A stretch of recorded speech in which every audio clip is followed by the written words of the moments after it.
திமுகவை தோற்கடிக்க இதுதான் பிளான். 2026 தனி பெரும்பான்மையுடன் அதிமுக ஆட்சி, பழனிசாமி நம்பிக்கை. வணக்கம் செய்திப்புனல் நேயர்களே. 2026 தனி பெரும்பான்மையுடன் அதிமுக ஆட்சி அமைக்கும் என்று அக்கட்சியின் பொதுச் செயலாளர் பழனிசாமி கூறினார்.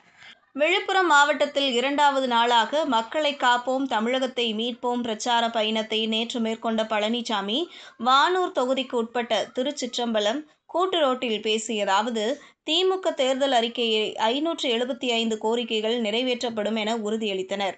இதில் 10% கூட நிறைவேற்றவில்லை.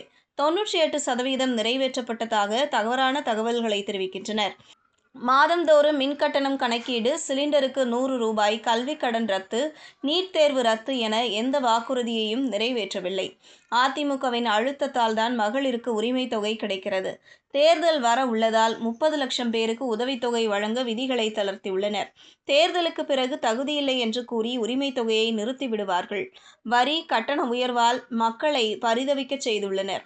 கருணாநிதி, ஸ்டாலின், உதயநிதி, இன்பநிதி என ஒரு குடும்பத்தினரின் ஆட்சிக்கு 2026 தேர்தலில் முற்றுப்புள்ளி வைக்க வேண்டும். திமுகவின் மன்னர் ஆட்சி தொடரக்கூடாது. படிப்பு என்றால் பழனிசாமிக்கு கசக்கும் என்று முதல்வர் ஸ்டாலின் விமர்சித்துள்ளார். கல்வி எனது உயிர் மூச்சு.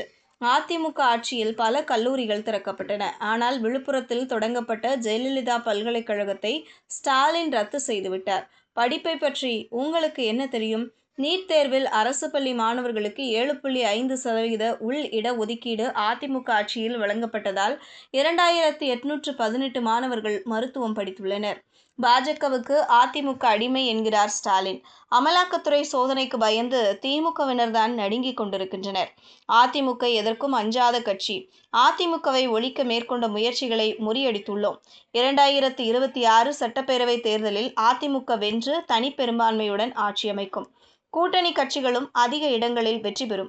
நாடாளுமன்ற மறுவரைவு திட்டத்தால் தமிழகத்தில் எம்பிக்களின் எண்ணிக்கை குறைந்துவிடும் என்று கூறி மத்திய அரசு மீது ஸ்டாலின் பழி போடுகிறார். தமிழகத்தில் தொகுதிகளின் எண்ணிக்கை குறையாது என்று உள்துறை அமைச்சர் தெரிவித்துள்ளார். அதிமுக பிரச்சாரத்திற்கும் மக்கள் கூடும் கூட்டத்தை பார்த்து ஸ்டாலினுக்கு ஜுரம் வந்துவிட்டது. இவ்வாறு அவர் பேசினார்.